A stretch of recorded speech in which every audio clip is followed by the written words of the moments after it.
మరలా మీ అందరికీ ఏంటి పాస్టర్ అమ్మ గారు నిలబడ్డారు, పాస్టర్ గారు లేరా అని మరలా మీకు ఒక సందేహం రావచ్చు. మరి అనుకోకుండా ఇప్పుడే ఇంకా ప్రేయర్కి బిఫోర్ ఒక హాఫ్ అన్ అవర్ ముందే పాస్టర్ గారికి కాల్ వచ్చింది, అర్జెంటుగా వెళ్ళాల్సి వచ్చింది. అంటే మామూలుగా అయితే అసలు వెళ్ళరు, నేను చాలాసార్లు చెప్పాను, చాలా అర్జెంట్ అనమాట, అది కొంచెం ఇంపార్టెంట్ మ్యాటర్, అందుకోసం వెళ్ళాల్సి వచ్చింది. కాబట్టి ఒక హాఫ్ అన్ అవర్ ముందు చెప్పారు ఇలాగ వెళ్ళాల్సి వస్తుందని, కాబట్టి అందుకు వెళ్ళారు. సిల్వ ధ్యానాలు కాబట్టి నువ్వు చెప్పు ఏదో ఒకటి అనేసి చెప్పారు. ఏదో ఒకటి చెప్పంటే ఇది మామూలు విషయం కాదు, ఇది దేవుని సన్నిధానము. దేవుని సన్నిధానంలో నిలువడి ప్రభువైన యేసుక్రీస్తు వారి మాటలు చెప్పాలంటే అది ఆ పరిశుద్ధాత్మని సహాయము చాలా అవసరం. కాబట్టి మరి నన్ను చెప్పమన్నప్పుడు మరి నిన్నటి దినాన పాస్టర్ గారు మనకి ఆయన యేసుక్రీస్తు వారి మరణంలో ఏముందని చెప్పారండి? విజయం. ఏముంది? విజయం. మనం మన జీవితంలో అన్ని విజయాలు పొందాలంటే యేసుక్రీస్తు మరణాన్ని జ్ఞాపకం చేసుకోవాలి. కాబట్టి యేసుక్రీస్తు వారి యొక్క 40 రోజులు సిలువ ధ్యానాలు ధ్యానించుకోవడానికి మనందరికీ దేవుడు మరి ఇచ్చిన అవకాశాన్ని బట్టి వందనాలు. అనేకులు మరి కొంతమంది మెట్లు ఎక్కలేని వాళ్ళు కూడా మేము ఎక్కి వస్తున్నారు. ఏంటండి ఇంత, అసలు మేము ఆశ్చర్యపోయి వాళ్ళని అడుగుతున్నాము, మీరు ఇంతగా ఇలాగా వస్తున్నారు ఏంటి అనేసి నేను అడిగినప్పుడు వాళ్ళు ఒకటే చెప్పారు, వాక్యం వింటే మాకు నెమ్మది అనిపించింది, వాక్యం వింటే మాకు సమాధానం, వాక్యము మేము మరలా రేపు ఎప్పుడు వినాలా అని ఆశతో ఎదురు చూస్తున్నాము. ఆ వాక్యం ఆశలో మాకు ఏ నొప్పులు ఉన్నాయి ఏంటి అవేమీ తెలియట్లేదని. నిజంగా అలాంటి యేసుక్రీస్తు వారి మాటలు వింటున్నప్పుడు, ఆయన మరణాన్ని గురించి మాట్లాడుతున్నప్పుడు నిన్న ఆయన మరణంలో ఏముందని చెప్పారండి? విజయం. విజయం. మన జీవితంలో విజయం పొందుకోవాలన్నా, మన జీవితంలో విజయాన్ని చూడాలన్నా ఆయన సిలువని, ఆయన మరణాన్ని తప్పకుండా జ్ఞాపకం చేసుకోవాలి. మరి ఆయన సిలువలో అనేక విషయాలు పాస్టర్ గారు చెప్పారు. మన కుమారత్వము, ఆ సిలువ ద్వారా మనం ఎవరమండి? ప్రియ కుమార్తెలము, కుమారులమై ఉన్నాము. కాబట్టి ఈరోజు నిన్నటి దినాన యేసుక్రీస్తు వారి మరణము మనకి విజయాన్ని ఇచ్చింది. ఈరోజు మరి యేసుక్రీస్తు వారి మరణం మనకి ఏమిచ్చిందండి అనేసి మీ అందరికీ మరి నిన్న విజయం ఇచ్చింది కదా, మరి ఏమి ఇచ్చింది, మీరేం చెప్పబోతున్నారని నేను కూర్చొని ఆలోచిస్తున్నప్పుడు యేసుక్రీస్తు వారి మరణము మనకి రక్షణని ఇచ్చింది. హల్లెలూయా, హల్లెలూయా. మరి యేసుక్రీస్తు వారి మరణము మనకు రక్షణనిచ్చింది. అనేక విషయాలు మాట్లాడుకోవడానికి అంత సమయం లేదు కాబట్టి ఉన్న విషయాల్లో కొన్ని మనం మాట్లాడుకుందాము. మరి యేసుక్రీస్తు వారు మన కోసం ఈ లోకానికి ఎందుకు వచ్చారండి? మన కోసము, మీకోసము, నా కోసము, ఈ లోకంలో ప్రతి ఒక్కరి కోసం యేసుక్రీస్తు వారు వచ్చి ఆయన సిలువ శ్రమలు భరించి మన కోసం రక్తం కార్చి మరణాన్ని పొంది తిరిగి లేచారు. అలాంటి గొప్ప దేవుణ్ణి కలిగి ఉన్న మనమందరము ధన్యులం. కాబట్టి సిలువలో మనకి రక్షణ కనిపించింది. అనేక మందికి, మన యొక్క సంఘానికి చాలామంది నడిపించబడతా ఉన్నారు. కొంతమంది ఏమో యేసుక్రీస్తుని అంగీకరించిన వాళ్ళు ఉంటే, కొంతమంది యేసుక్రీస్తుని ఎరగని వాళ్ళు ఉన్నారు.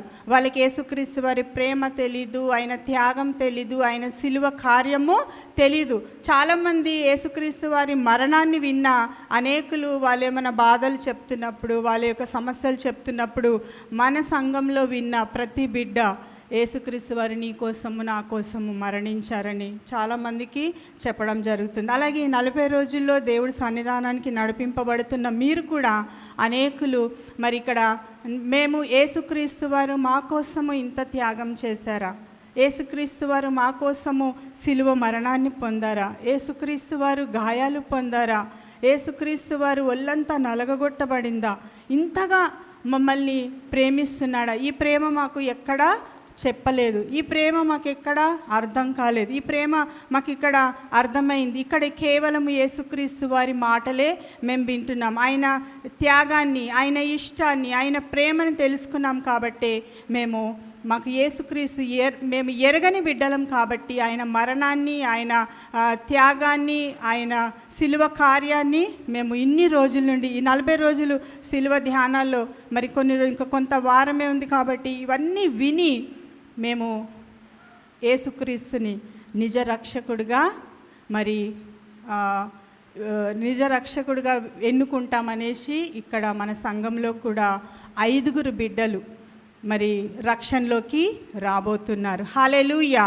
మరి వాళ్ళకు కూడా మేము ఇన్ని రోజులు ఎందుకు తీసుకోలేదంటే మాకు ఇంత క్లియర్గా, మాకింత విడమర్చి యేసుక్రీస్తు వారి ప్రేమని చెప్పిన వాళ్ళు లేరు. కాబట్టి మాకు అర్థమైంది. చాలామంది చెప్తున్నారు, యేసుక్రీస్తు వారు ఇన్ని బాధలు పడ్డారా, నేనంటే అంత ఇష్టమా, నేనంటే అంత ప్రేమనా అని వివరిస్తుండగా మేము ఏడుస్తున్నాం. మాకు తెలియకుండా కళ్ళంట నీళ్ళు వస్తున్నాయి, ఇంత బాధలు పొందారా అని మన సంఘంలో తెలుసుకొని ఒక 5 దేవుణ్ణి రక్షకుడిగా, ప్రభువుగా నోటితో ఒప్పుకొని మనసులో విశ్వసించి నిజరక్షకుడిగా మేము యేసుక్రీస్తు వారిని మనసారా అంగీకరిస్తామని మరి మన మధ్యలో మరి మణి సిస్టర్ గారు, వీరబాబు గారు, అలాగే మరి లలిత సిస్టర్, అలాగే సత్యవతి సిస్టర్, అలాగే మణి సిస్టర్ గారు, వీళ్ళందరూ యేసుక్రీస్తు నిజమైన దేవుడని రక్షకుడిగా త్వరలోనే రక్షణ తీసుకోబోతున్నారు. వాళ్ళందరికీ ఒకసారి గట్టిగా చప్పట్లు కొడదామా? మరి ఈ యొక్క ఆయన మరణములో మనకి ఏం కనబడుతుందంటే రక్షణ కనబడుతుంది. మనకు తెలుసు కదండి, లూకాసు సువార్త మరి 23వ అధ్యాయము 39వ వచనంలో కొన్ని మాటలు రాయబడి ఉంటాయి. చదవండి అమ్మా.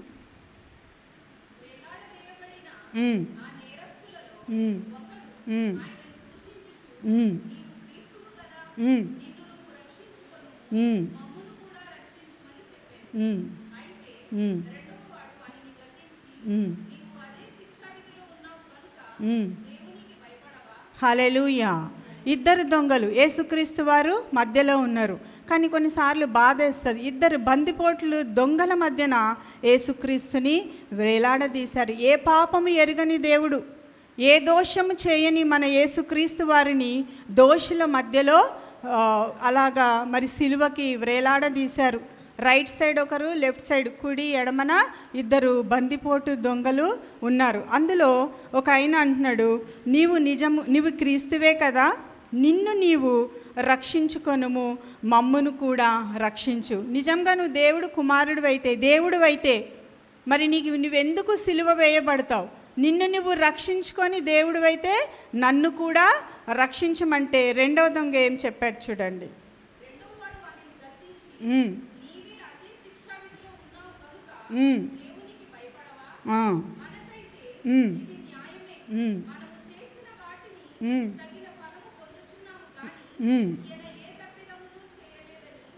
చెప్పి రెండవ అతను అంటున్నాడు, మన ఇద్దరము మనము మిస్టేక్ చేశాం, శిక్ష మనము పాపం చేశాము, తప్పిదం చేశాం, కాబట్టి మనకి ఈ యొక్క శిక్ష కరెక్టే, మనము దీన్ని అనుభవించాలంటే ఇది మనకు తగినదే. కానీ ఇక్కడ మధ్యలో వేలాడుతున్న యేసయ్యలో ఏ తప్పిదం లేదు, ఏ నేరం లేదు. నువ్వు ఇలాంటి పరిస్థితిలో ఇంకా కొద్దిసేపు అయితే ఈ యొక్క సిలువలో మరణిస్తావు కదా, ఈ సమయంలో కూడా నువ్వు దేవుడికి భయపడవా అంటే రెండో వ్యక్తికి ఏం తెలిసిందంటే యేసుక్రీస్తు వారి ప్రేమ అర్థమైంది. యేసుక్రీస్తు వారు ఈయన మరి లోకాన్ని ప్రేమించిన దేవుడు, మరి అనేక మందిని బాగు చేసిన దేవుడు, అందరినీ ప్రేమించిన దేవుడు, అందరి మీద కనికరపడే దేవుడు, అందరినీ క్షమించే దేవుడు, అందరి మీద జాలిపడే దేవుడు అనేసి ఈ యొక్క దొంగకి తెలిసి ఆయన మాట్లాడుతున్నాడు. ఈయన కూడా వినే ఉంటాడు. కొంతమంది 2 వ్యక్తులు ఉంటారు, ప్రతి వాళ్ళలో 2 రకాల మనసులు ఉంటాయి. కొంతమంది ఒప్పుకుంటారు, కొంతమంది వాదిస్తూ ఉంటారు. కొద్దిసేపట్లో ఆయన కూడా చనిపోవాల్సిందే. కొంతమంది చనిపోయే సమయంలో కూడా అయ్యో నిజంగా దేవుని కుమారుడు కదా, ఈయన ఒప్పుకుంటున్నాడు, ఈ దొంగ నేను కొద్దిసేపు అయితే చనిపోతాను, నిజంగా దేవుని కుమారుడే కదా, నన్ను జ్ఞాపకం చేసుకో అని రెండో అతనంటే, నువ్వు దేవుడవైతే నిన్ను నువ్వు రక్షించుకో, నన్ను కూడా రక్షించు. కొంతమంది ఇంకా ప్రాణంతో కొన్ని గంటల్లో చనిపోతామన్నా కూడా వాళ్ళలో మార్పు ఉండదండి. ఈ సాయంకాల సమయంలో నేనేం చెప్తున్నానంటే, అలాంటి మనసు కలిగి ఉన్న వాళ్ళు మనకి ఎదురు పడితే, మన సమాజంలో మన చుట్టుప్రక్కల మన స్నేహితులు కొంతమంది ఎవరైనా అలాగా ఉంటే, యేసుక్రీస్తు వారిని ఎరిగి వాదించే వాళ్ళలాగా, దూషించే వాళ్ళలాగా, ప్రశ్నించే వాళ్ళలాగా ఉంటే వాళ్ళకు ఒకటే చెప్పండి, నువ్వు దేవునికి భయపడవా? నీకోసం మరణించడానికి ఈ లోకానికి యేసుక్రీస్తు వారు వచ్చారు. నీకోసము ఎవరు ప్రాణం పెట్టలేదు ఈ లోకంలో, నీకోసము గాయాలు పొందలేదు, నీకోసము రక్తం కార్చలేదు ఈ ప్రపంచంలో ఎవ్వరు. కానీ యేసుక్రీస్తు వారు మన కోసము మరణించారు అని వాళ్ళకి మరి నశించుచున్న వారికి ఏ వాసనగా ఉండాలండి? మనము మరణ వాసనగా ఉండాలి. 2 కొరింథీ పత్రిక 2వ అధ్యాయము 15-16 వచనాల్లో ఉంటుంది. కొంతమందికి మరి సిలువను గూర్చిన వార్త నశించుచున్న వారికి ఏంటంటది? వెర్రితనం. నశించుచున్న వారికి వెర్రితనము. మీరు అందరు ఇక్కడ ఈ యొక్క 40 రోజులు మీరు ఈ యొక్క సిలువ ధ్యానాలకు వస్తుంటే కొంతమందికి వెర్రితనంగా ఉండొచ్చు. ఈ సిలువ యొక్క వాల్యూ వాళ్ళకి తెలీదు. యేసుక్రీస్తు వారు నీ కోసము నలుగొట్టబడి రక్తము కార్చి చనిపోయి ఇంత త్యాగం చేసిన యేసుని మనం ఈ 40 రోజులు వచ్చి ఇక్కడ ఏం చేస్తున్నాం? ఆయన ప్రేమని, ఆయన త్యాగాన్ని, ఆయన కరుణని, మన పట్ల ఎంత మరి జాలి చూపించారో దాన్ని జ్ఞాపకం కొద్దిసేపు దేవుడి సన్నిధిలో మనము జ్ఞాపకం చేసుకుంటున్నాం. ఇలాంటి చేస్తున్నప్పుడు వాళ్ళకి వెర్రితనంగా ఉంటుంది. అలాంటి వాళ్ళకి వెర్రితనంగా ఉన్న వాళ్ళకి మీరు ఏం చెప్పాలంటే, కొన్నిసార్లు మూర్ఖంగా మాట్లాడతారు కొంతమంది. వాళ్ళకి కఠినంగా చెప్పొద్దు, మనం వాళ్ళని మాట్లాడనిచ్చి తర్వాత నీకోసం ఈ లోకంలో ఎవరైనా చనిపోయారా? నువ్వు చేసిన తప్పులకి, ఒకవేళ నువ్వు చేసిన తప్పులకి నువ్వే శిక్ష అనుభవించాలి. నువ్వు చేసిన తప్పులకి వేరే వాళ్ళు ఎవరైనా శిక్ష అనుభవిస్తారా? నేను నీ గురించి నువ్వు ఒకవేళ ఎవరైనా మర్డర్ చేశారనుకోండి, వాళ్ళకి మరణశిక్ష విధిస్తారు. ఎవరైనా మన సొంత రక్త సంబంధులైనా కూడా నువ్వు మర్డర్ చేసావు కదా, నీకు మరణశిక్ష వేశారు కదా, నీకోసము నేను జైలుకి వెళ్ళి నీవు ఉరి తీయబడాలి కదా, నీకోసము నేను ఉరి తీయించబడతానని ఎవరన్నా చెప్పారా? ఈ ప్రపంచంలో నీకోసం నేను చనిపోతానని ఎవరన్నా చెప్పారా? ఎవరు చెప్పరండి, ఎవరు చెప్పరు. అది ఏకైక కుమారుడు మన ప్రభువైన యేసుక్రీస్తు వారే మన శిక్షకు బదులుగా ఆయన మరణం పొందారు. హల్లెలూయా, హల్లెలూయా. కాబట్టి మొదటి దొంగ అంటున్నాడు, నీవు దేవుని కుమారుడు అయితే, దేవుడు అయితే నిన్ను నువ్వు రక్షించుకో, మమ్మల్ని కూడా అలాగ వాదించే వాళ్ళకి ఒకటే చెప్పాలి. ఆయన అన్నాడు, దేవుడికి భయపడవా? కొద్ది క్షణాల్లో చనిపోతాం, నువ్వు నేను చనిపోతాం, ఇప్పుడైనా ఆయన ప్రేమని తెలుసుకో అని చెప్తే కొంతమంది మూర్ఖంగా మాట్లాడే వాళ్ళు ఉంటారు. అయితే ఆయన ఏమనలేదు, దేవుడికి భయపడవా? మనం చేసిన తప్పుకి మనము ఈ శిక్ష అనుభవించుట న్యాయమే, కానీ ఈయనలో ఏ దోషం లేదు, ఏ తప్పిదము లేదు, ఈయన ఎందుకు మరణించాలి అనేసి అడుగుతాను. చదవండి కింద.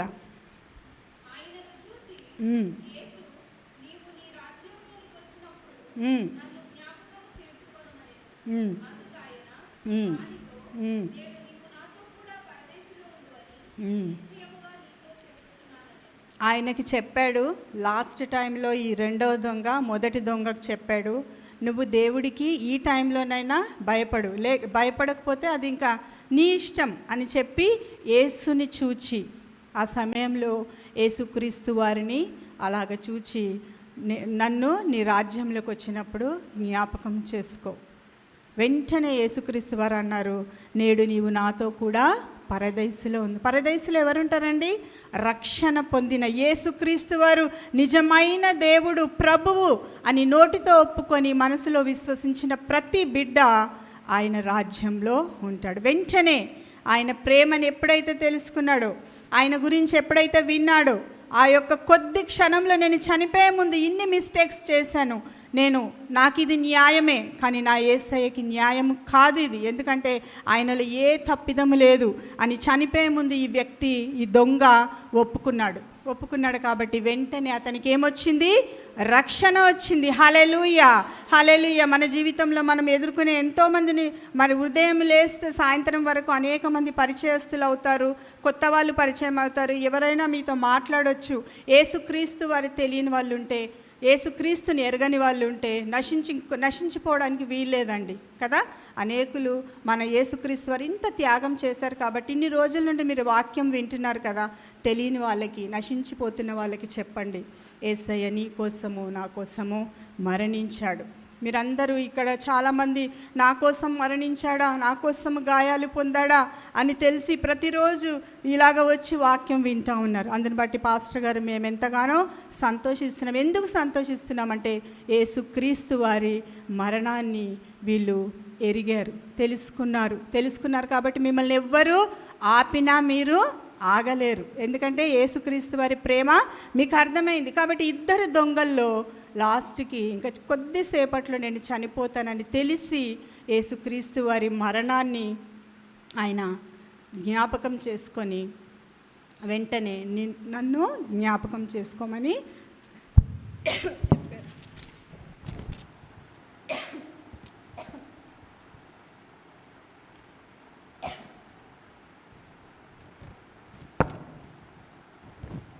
ఇద్దరి దొంగలు మరి ఒక దొంగ రక్షణలోకి నడిపింపబడ్డాడు. రెండో దొంగ మనకి అర్థమైపోతుంది కదా, ఆయన రక్షణలోకి వచ్చాడా?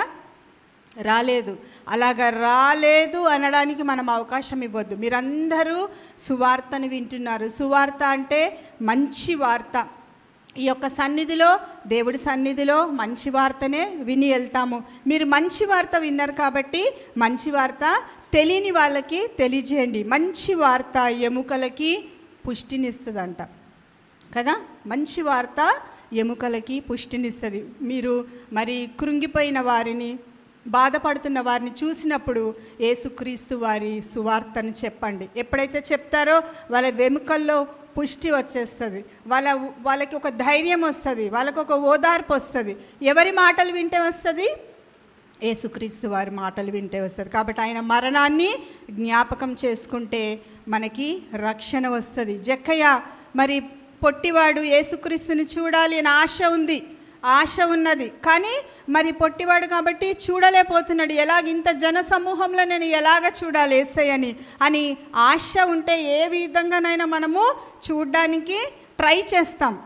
మరి జక్కయ్య పొట్టివాడే, ఇంత జన సమూహంలో నాకు యేసయ్య ఎలాగ కనబడతాడు, నేను యేసయ్యని ఎలాగ చూడాలని ఆలోచిస్తుండగా మేడి చెట్టు కనిపించింది. చెట్టు ఎక్కేసాడు. ఇంకా అక్కడ ఆయనకి నేను ఎక్కుతున్నాను, నన్ను ఎవరైనా చూస్తున్నారా, ఇలాగ చెట్టు ఎక్కేస్తున్నాను, అలాంటి ఆలోచనలు ఎవ్వరికి రావండి. ఎప్పుడు రావు? యేసుక్రీస్తు వారి ప్రేమ అర్థమైతే ఆయన ఎవరు నన్ను ఏమనుకున్నా వాళ్ళు పట్టించుకోరు. కాబట్టి మేడి చెట్టు ఎక్కేసి చూస్తున్నాడు యేసయ్యని. అలాగా అంతమందిలో కనీసం చెట్టు ఎక్కితేనన్నా నేను యేసయ్యని చూడడానికి ఉంటుందని అంత జనసమూహంలో చూస్తుంటే చుట్టూ చాలా జనసమూహం, చుట్టూ ఎంతోమంది జనం, కానీ యేసయ్యని చూడాలని జక్కయ్యకి ఆశ కలిగింది.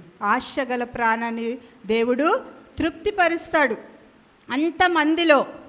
ఇక్కడేమో ఆ దొంగ యేసయ్యని చూచి నన్ను జ్ఞాపకం చేసుకో ప్రభువా నీ రాజ్యంలో, అంటే నేడు నీవు నాతో కూడా పరదేశంలో ఉంటావన్నాడు. ఇక్కడ జక్కయ్యకు ఆశ ఉండి చెట్టు ఎక్కి కూర్చుంటే అప్పుడు యేసయ్య చూశాడు జక్కయ్యని. చూచి కన్నులెత్తి పైకి చూచి, నేడు నీ ఇంట ఉండవలసింది, నీ ఇంటికి ఏమొచ్చింది? రక్షణ వచ్చింది. హల్లెలూయా, హల్లెలూయా. యేసుక్రీస్తు వారి ప్రేమ అర్థమైంది, అన్నీ అర్థమైనాయి.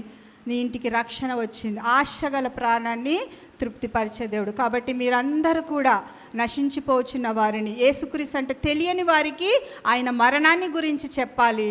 యేసుక్రీస్తుని అంగీకరించిన తర్వాత, బాప్తీసం తీసుకున్న తర్వాత దేని గురించి చెప్పాలండి? ఆయన జీవపు వాసనని చెప్పాలి. క్రీస్తుని ధరించుకున్న మనము యేసుక్రీస్తు వారి జీవాన్ని చెప్పాలి. అదే క్రింద మరి అదే అధ్యాయంలో 44వ వచనంలో కూడా కొన్ని వచనాలు ఉన్నాయి, చదువుకుందాం. లూకా సువార్త 23వ అధ్యాయము 44వ వచనం నుండి.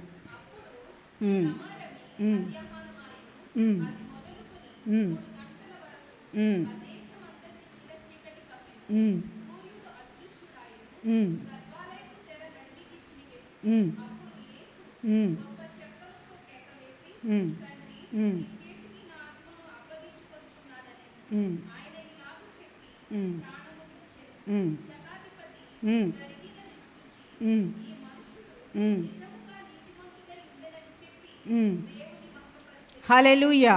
అక్కడ శతాధిపతి ఉన్నాడండి. యేసుక్రీస్తు వారిని సిలువకి అప్పగించి, సిలువ మరి యొక్క గాయాలు పొంది, రక్తం కార్చి, ఎన్నో హింసలు పొంది చివరిగా మరి మరణించే అప్పుడు ఏం జరిగిందంటే, అక్కడ రమారమి మధ్యాహ్నము 3 గంటలయింది. అప్పుడు దేశమంతా చీకటి కమ్మింది, సూర్యుడు కనబడట్లేదు, చీకటి అయిపోయింది, గర్భాలయపు తెర నడిమికి చినిగేను. అవన్నీ జరిగిన తర్వాత యేసుక్రీస్తు వారు మరి గొప్ప శబ్దముతో కేక వేసి, తండ్రి నీ చేతికి నా ఆత్మను అప్పగించుచున్నాను. ఇవన్నీ జరిగి యేసుక్రీస్తు వారు చనిపోయే ముందు ఇవి జరిగిన వెంటనే యేసుక్రీస్తు వారు చనిపోతే అది అక్కడే నిలువబడి చూస్తున్న శతాధిపతి చూశాడు. ఏం చూశాడంటే దేశమంతటా చీకటి కమ్మింది. యేసుక్రీస్తు వారు సృష్టికర్త. ఈ సృష్టిని సృష్టించిన సృష్టికర్త చనిపోతే ఆ సృష్టికర్త మరి దేవుడే ఆ సృష్టిని నిర్మించినప్పుడు నా సృష్టికర్త చనిపోయాడని చీకటి అయిపోయింది. మన గుడ్ ఫ్రైడే రోజు కూడా మీరు అందరూ అబ్జర్వ్ చేశారో లేదో, ఆ రోజు 3 o'clock మన గుడ్ ఫ్రైడే అయిన తర్వాత 3 తర్వాత కొంచెము మబ్బు పట్టడము, ఒక్కోసారి లైట్గా చినుకులు పడడము, ఆ వాతావరణము మనకి అది తెలిసిపోతుంది. ఇన్ని సంవత్సరాలు 2000 సంవత్సరాలు అయినా కూడా ఇప్పుడు కూడా గుడ్ ఫ్రైడే రోజు 3 o'clockకి మరి ఒకసారి మబ్బు పట్టడము, అలాగా ఒక్కొక్కసారి చినుకులు పడడము అవన్నీ చూస్తాం. ఎందుకంటే యేసుక్రీస్తు వారిని ఆ యొక్క సిలువ పైన ఆయన మరణం పొందితే సృష్టి కూడా చూడలేకపోయింది. అంతా సృష్టికర్తే చనిపోతే సృష్టి కూడా ఏడ్చిందండి. హల్లెలూయా, హల్లెలూయా. ఆయన మరణము ఈ యొక్క శతాధిపతికి ఏం తెచ్చిందంటే, శతాధిపతి జరిగినది చూచి ఈయన ఈ మనుష్యుడు నిజముగా నీతిమంతుడై ఉండెనని చెప్పి దేవుని మహింపరిచాడు. దేవుణ్ణి మహింపరిచేశాడు. అప్పటి వరకు దూషించాడు, అప్పటి వరకు బల్లెంతో పొడిచాడు, హింసించాడు, గాయపరిచాడు.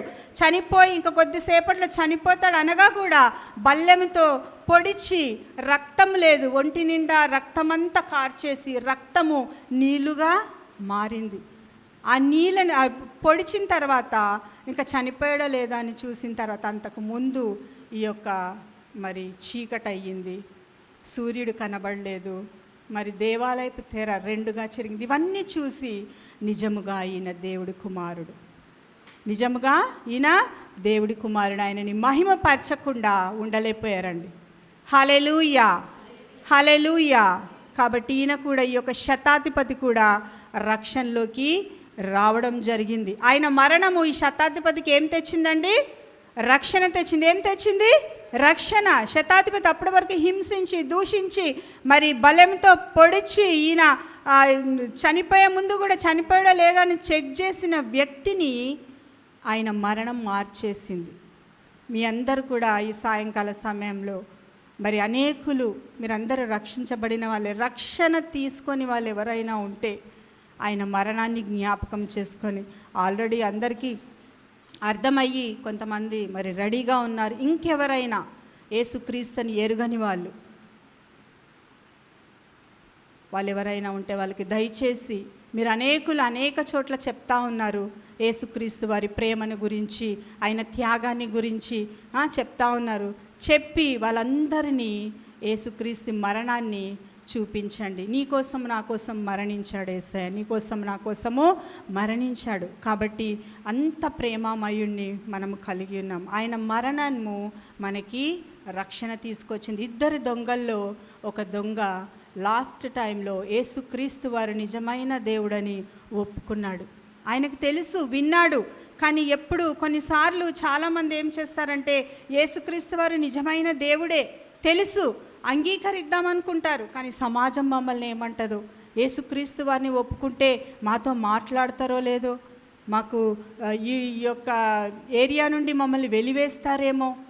మన పాస్టర్ గారు చెప్పారు కదా, క్రిస్టియన్ అని తెలిస్తే మాకు ఒకసారి ఇల్లు రెంట్కి ఇవ్వలేదు, అది ఇవ్వకపోవడం మంచిదైందని చెప్పారు పాస్టర్ గారు. ఎందుకంటే వాళ్ళు ఇవ్వలేదు కాబట్టి మేము ఓన్ హౌస్ కొనుక్కోవడానికి దేవుడు కృప చూపించాడు. కొన్నిసార్లు మనం అనుకుంటాం, అయ్యో వీళ్ళు మమ్మల్ని రిజెక్ట్ చేశారు, మేము క్రైస్తవులమని వీళ్ళు మాకు ఇల్లు ఇవ్వలేదు. ఓకే, వాళ్ళు ఇవ్వకుంటే వదిలేసేయండి, వేరే చోట వెళ్ళండి. అది వదిలేస్తే దానికంటే ఇంకా మంచి ఇల్లు మీకు దేవుడు ఇస్తాడు. హల్లెలూయా.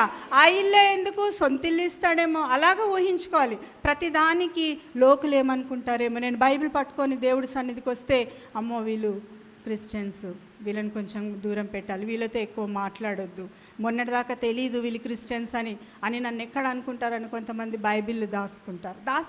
ఎందుకు దాచుకుంటారు? నీకోసం ప్రాణం పెట్టాడు కదా యేసయ్య.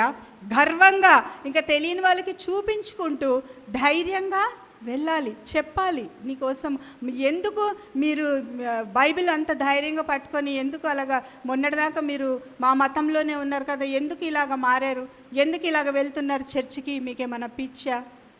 సిలువను గురించిన వార్త నశించుచున్న వాళ్ళకి వెర్రితనంగా ఉంటుంది. రక్షించబడిన మనకి ఏముంటుందండి? దేవుడి శక్తి. హల్లెలూయా, హల్లెలూయా. కాబట్టి వాళ్ళకి వెర్రితనమే. మీరు అనాలి, లేదు మేము వెళ్తాం, ఖచ్చితంగా వెళ్తాం. ఎందుకంటే మా కోసము ఈ లోకానికి యేసుక్రీస్తు వారు శరీరధారిగా వచ్చి నలగగొట్టబడి మా పాపాల నిమిత్తము మమ్మల్ని క్షమించి మా కోసము మరణించారు. కాబట్టి మేము ఖచ్చితంగా వెళ్తామని. కొన్నిసార్లు వాళ్ళు ద్వేషించి ఉండొచ్చు, మిమ్మల్ని దూరం పెట్టుండొచ్చు. కొన్ని మీరు రక్షకుడిగా మరి ఒప్పుకున్న తర్వాత కొన్ని ప్రాబ్లమ్స్ ఫేస్ చేయాల్సి వస్తుంది. అయినా మీరు బాధపడొద్దు.